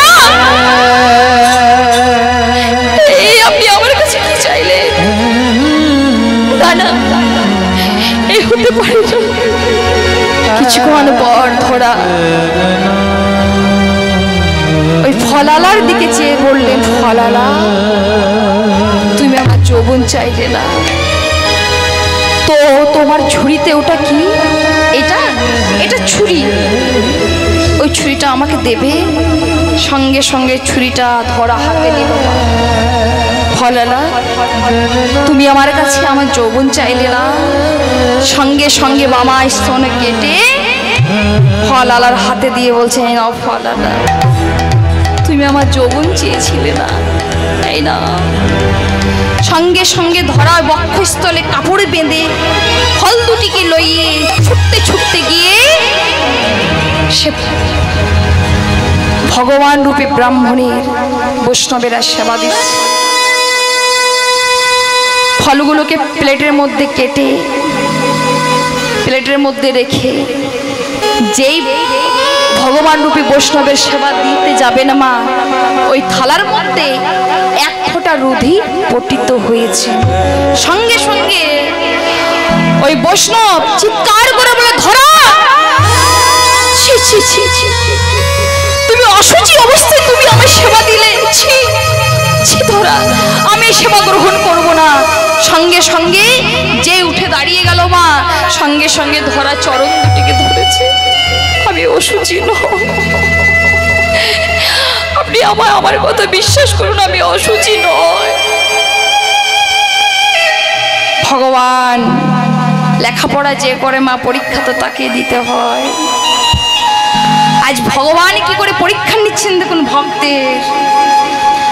যেই চরণ দুটিকে জড়িয়ে ধরেছেন ধরা, ওই ভগবান রূপী বৈষ্ণব আবার চলে যাচ্ছেন, আবার ধরা ধরেছেন চেপে পা। যাবেন না, আমি অসুচি নই, আপনি আমার কথাটা শুনুন। আপনি আমার কাছে যখন সেবা করতে চাইলে, আমার কুটির একটা দানাও পর্যন্ত ছিল না। আমি চলে যাই বৃক্ষের বাগানে, বাগানে বৃক্ষে গিয়ে দেখি একটাও ফল নেই। তৎক্ষণাৎ এক ফলালার চিৎকার করে বলে, ফল নেবে, ফল নেবে। সে ফলালার কথা শুনে আমি ফলালার কাছে ছুটে যাই। সে ফলালার কাছে ফল চাইতে সে আমার যৌবন চেয়ে বসলো। তাই আমি আমার বাবা স্তনে কেটে বাধা দিয়ে আমি তার কাছে ফল নিয়ে এসেছি, আর সেই ফল আমি তোমায় সেবাই দিয়েছি। তাই আমি অসুচি নয়। ভগবান বললেন, ধরা আর না, অনেক তোমায় পরীক্ষা। সঙ্গে সঙ্গে ভগবান পুনরায় ধরাকে বললেন, ধরা তো ভগবানের চরণ দুটিকে জড়িয়ে বন্ধন করছে। আজ ধরা বললেন, ভগবান বলছেন, ধরা, ধরা, হেরো হেরো, আমি দেখো কে, আমি দেখো কে, হেরো হেরো, ধরা দেখো আমি কে, আমি দেখো কে। সঙ্গে সঙ্গে ধরাকে সে ভুবন মোহন রূপ ভগবান দর্শন দিলে। ভগবানের কথা দিলেন, ধরা, তুমি আমার জন্য বাবা স্তন কেটে রেখে তুমি আমায় সেবা দিলে, আমি তোমায় কথা দিলাম আগত দাপর যুগে আমি হব কৃষ্ণ। আর যেদিন আমি জন্মগ্রহণ করব, সেদিন ওই দাপর যুগে আমি তোমার স্তন পান করব। নিতাই গৌর হরি বল, হরি বল। হে সমবেত গৌর ভক্তমণ্ডলী, ভক্তিমতী মায়েরা, সে ধরা দাপরে এলেন যশোমতী নন্দরানী রূপে, আর দোরণ এলো নন্দরাজ রূপে। তাই আজ ভগবান দৈবকীকে বলছেন, মা গো, জন্ম দিলাম তোমার তরে, স্তনপানে করব আমি তার ঘরে। তাই বলছে, পিতা, ও পিতা, এমন নিরাখ হয়ে কি চিন্তা করছো? তোমার পুত্রকে কেউ বধ করতে পারবে না। চলো, তুমি আমায় গোকুল নন্দালয়ে রেখে এসো। এবার পিতা বসুদেব চলে যাচ্ছেন ভগবানকে গোকুল নন্দালয়ে রাখতে। যেই বেরিয়েছেন, অমনি দেখলেন কি ঘন ঘন বৃষ্টি পড়ছে। পিতা বসুদেব মনে মনে চিন্তা করছে যে আমি কেমন করে তাকে যমুনা পাড়া পার করব, কেমন করে নিয়ে যাব। এমন সময় অনন্তনাথ যে আসছেন, অমনি দেখলেন এ কি, আমার প্রভু চলে এসেছেন। সর্বপ্রথম আমার প্রভুর সেবা আমি এই করব বলে, সর্বপ্রথম আমার প্রভুর সেবা আমি এই করব। তাই অনন্তনাথ বললেন কি মা, তা সহস্রত ফোনা বিস্তার করে যেই বসুদেবের মাথা তলে এসে দাঁড়ালেন অমনি বসুদেব দেখলেন আর বৃষ্টি পড়ছে না। অমনি করলো কি মা, এসে দাঁড়ালো কোথায়? যমুনার চিরি ঘাটে। যারা বৃন্দাবনে গেছেন বা যাননি, যমুনায় মোট 5টি ঘাট আছে বাবা। কি কি? দানঘাট, রামঘাট, কেশিঘাট, বংশীঘাট, চিরঘাট। ভগবানকে লইয়ে বসুদেব কোন ঘাটে এলেন? যমুনার চির ঘাটে। আর যে এসে দাঁড়ালেন মা, অমনি দেখলেন আজকাল যিনি যমুনা, তিনি তো পূর্বের বিরজা। গোবিন্দের চরণ পাওয়ার জন্য উতালে বৃত্তি পেতে শুরু করেছে। এমন সময় যিনি লীলায় সহায়কারিণী মা যোগমায়া, তিনি মনে মনে চিন্তা করছেন, আমি যদি না যাই তাহলে তো বসুদেব যমুনা পারাপার হতে পারবেন না। তাই করলেন কি, বসুদেবকে যমুনা পারাপার করার জন্য যিনি যোগমায়া, তিনি একটা শিগালিনীর মূর্তি ধারণ করলেন। আজ কি বললেন? ওগো শিগালিনীর মূর্তি ধরে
যমুনার জলে নামলে।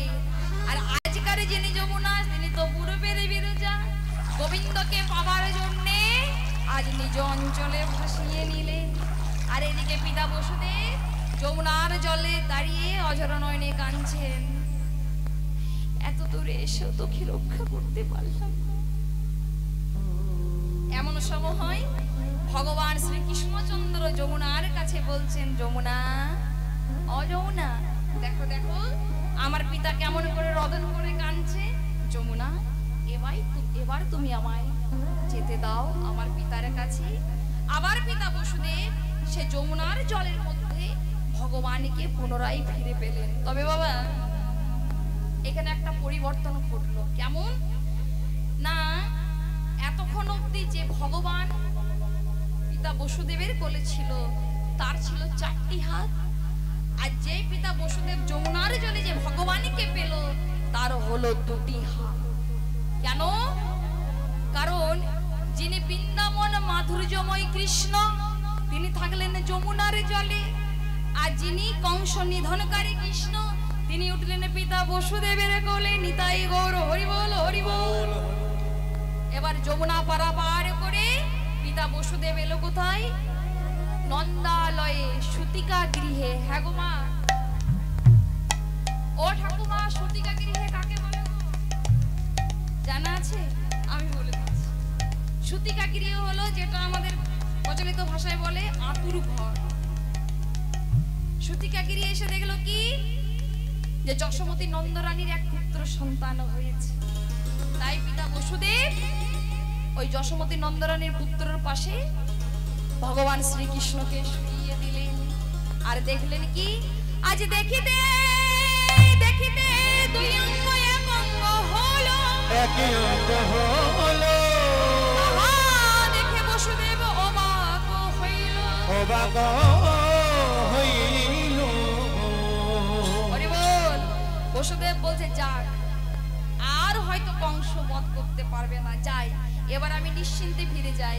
যেই চলে যাচ্ছে অমনি মা যোগমায়া বলছে, এই যে সপ্তম গর্ভের সন্তানটিকে যখন কংস পায়নি তখন কি করেছিল মনে আছে তো? লো শেকলে আবদ্ধ করেছিল, ভারী ভারী বক্ষ পাষাণ চাপিয়ে দিয়েছিল বক্ষর মাঝারে। অষ্টম গর্ভের সন্তানকে যদি না পায় তোমাদেরকে প্রাণে মেরে ফেলবে। বললেন কি মা? লীলায় সহায়কারিণী মা যোগমায়া, মা ভগবতী, তিনি একটা কন্যা রত্ন রূপ ধারণ করে বসুদেবের কোলে উঠল। বসুদেব বলছে, মা রে, আমি জানি তোকে সে বধ করতে পারবে না। পুনরায় পিতা বসুদেব ওই মা যোগমায়াকে নিয়ে এলেন কোথায়? কংসের নির্জন কারাগারে। আর এইদিকে ভগবান নিরাপদে গোকুলে এসেছেন বলে সর্বপ্রথম আনন্দটা শুরু হলো কোথায় মা? কোথায় হলো গো? সর্বপ্রথম আনন্দটা শুরু হলো স্বর্গে। ভাবটি কেমন? বলধ্বনি কেমন ভাবটি? আজ স্বর্গে দুমদুমি বাজে, আজ নাচে দেবগণ, দুমদুমি বাজে নাচে দেবগণ, স্বর্গে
পিতা বসুদেব কন্যা রত্নটিকে নিয়ে এসেছেন। এমন সময় যেই কন্দনের আওয়াজ পেয়েছে অমনি বসুদেব, হরে কৃষ্ণ, অমনি মহারাজ কংস ছুটতে ছুটতে গিয়ে বলছে, নিয়তি দেখে যা, আমার মৃত্যুবান আমার কারাগারে। সঙ্গে সঙ্গে গিয়ে দেখলেন কি, একই পুত্র সন্তান নয়, এ তো কন্যা রত্ন। না না, একে আমি বধ করবো না, একে যদি বধ করি লোক সমাজে আমার অপমান ঘটবে। আবার পরক্ষণে চিন্তা করছে, না, মা দুর্গার হাতে মহিষাসুরকে বধ হতে হয়েছে, এরই বা কি বিশ্বাস। অমনি করেছে কি মা, যেই চরণোদয় করে শিলাপৃষ্ঠের ওপর আছাড়ে মেরে হত্যা করতে যাবে, অমনি হলো কি, ও তার পদেতে ধরিয়া ঘুরাইয়া ঘুরাইয়া শিলাতে আছাড়ো মারে।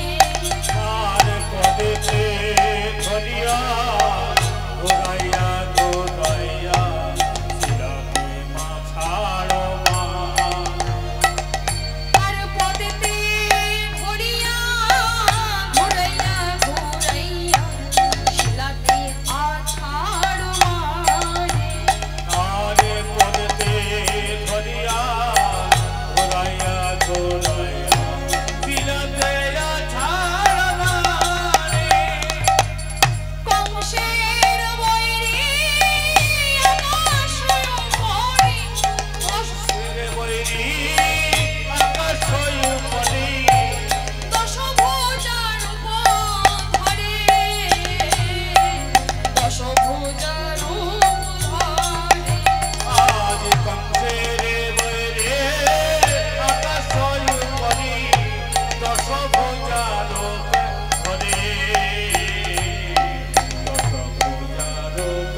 এইদিকে মহারাজ কংস শিশু ভগবানকে বধ করার জন্য নানান উপায় নানান ব্যবস্থা করতে লাগলো বাবা।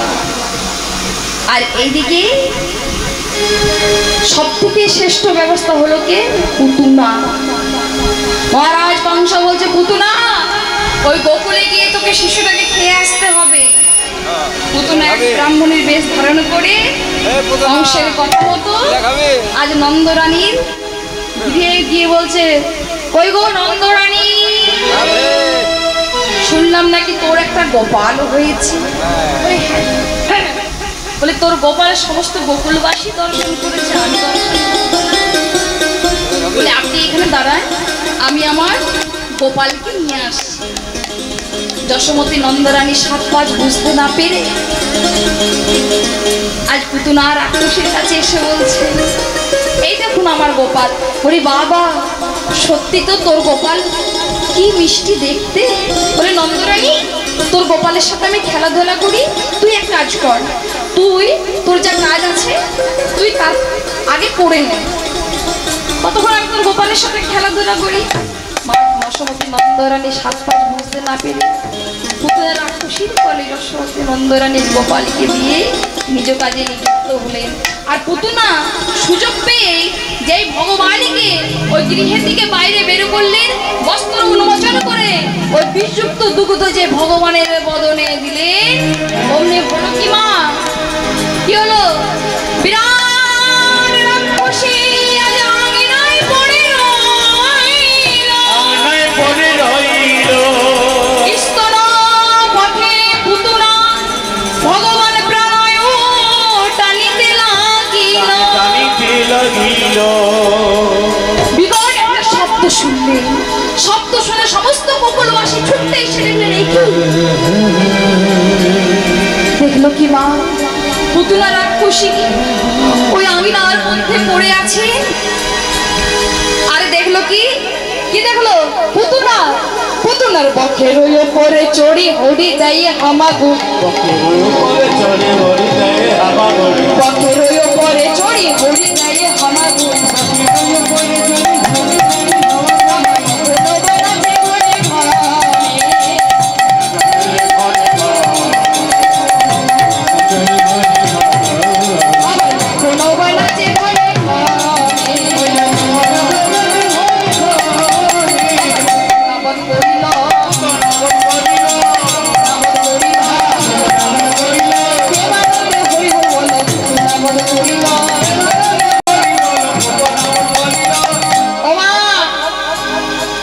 পুতুনা বধ হয়ে গেল।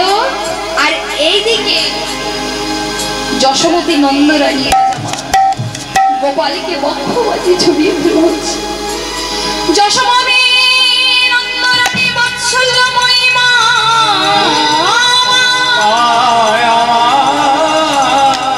গোপালের বদনে শত শত চুম্বনী দিয়ে বলে, ওরে গোপাল, তুই আমার নীল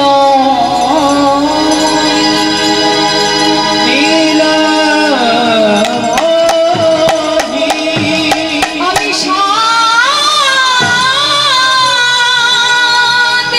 জনমে সাথে সাগরে কত ঢালি আছি ঘিরে, তবে তো গোপাল তোমার ধনের জাদুরে আমি কাটিয়া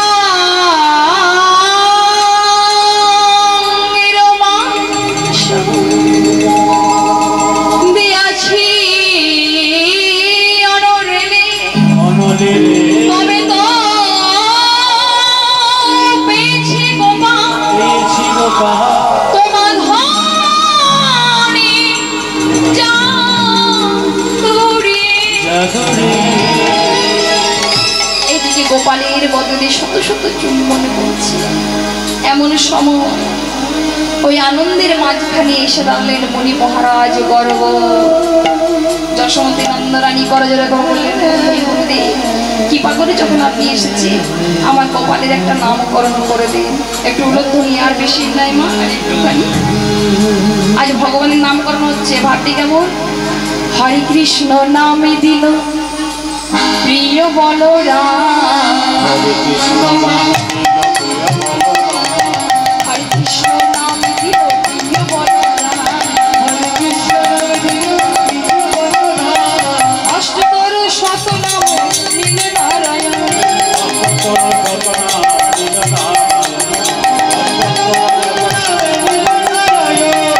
অনন্ত রাখিল নাম অন্ত না পাইয়া, অনন্ত রাখিল নাম অন্ত না পাইয়া, শ্রীকৃষ্ণ নাম রাখিল গর্ব ধ্যানেতে বসিয়া, শ্রীকৃষ্ণ নাম রাখিল গর্ব ধ্যানেতে বসিয়া। এদিকে ভগবানের নামকরণ হয়ে গেল। মা একটা কথা বলেন তো বাবা, জন্মাষ্টমীর পরের দিনে কি হয় মা? নন্দোৎসব। জন্মাষ্টমীর পরের দিনে হয় নন্দোৎসব। দেখতে দেখতে রজনী যে প্রভাত হলো, সমস্ত গোকুলবাসী আজ নন্দ উৎসব নিয়ে মাতোয়ারা।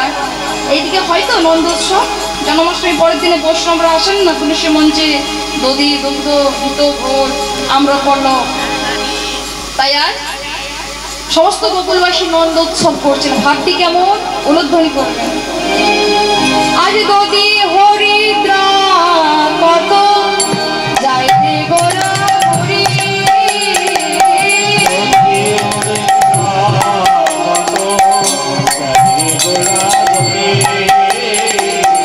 দধি হরিদ্রা কত যাইতে গোরা হরি,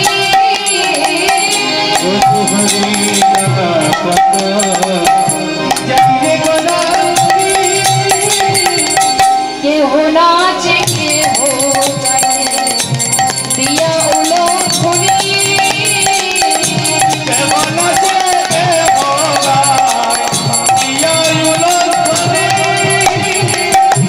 দুধ দুগ্ধ ঘৃত ভোর অঙ্গনে দিয়া,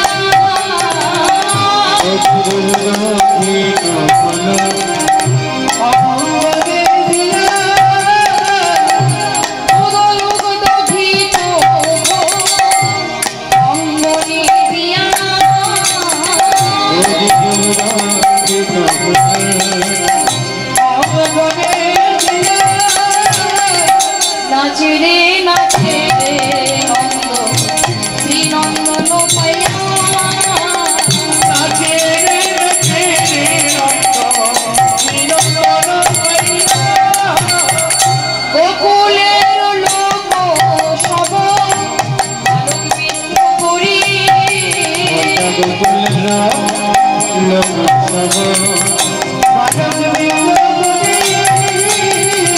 গোকুলের লোক সব আলোক বৃক্ষ করি,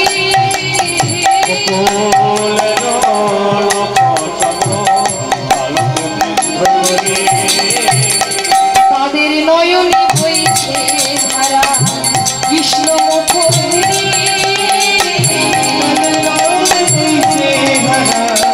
কৃষ্ণ মুখ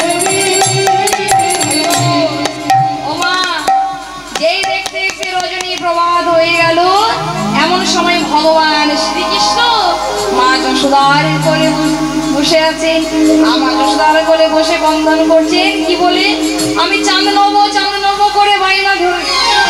মা যশোমতী নন্দরানী বলছে, বাবা এই সাত সকাল আমি তোকে চাঁদ কোথা থেকে এনে দেবো।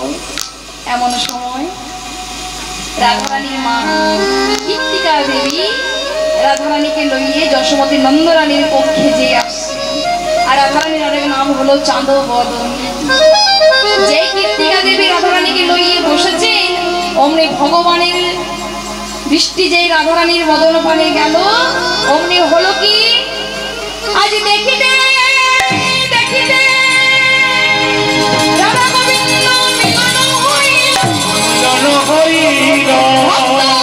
প্রেমানন্দে হরি হরি বল, নিতাই গৌর হরি বল। হরে কৃষ্ণ। যারা যারা নৃত্য করবে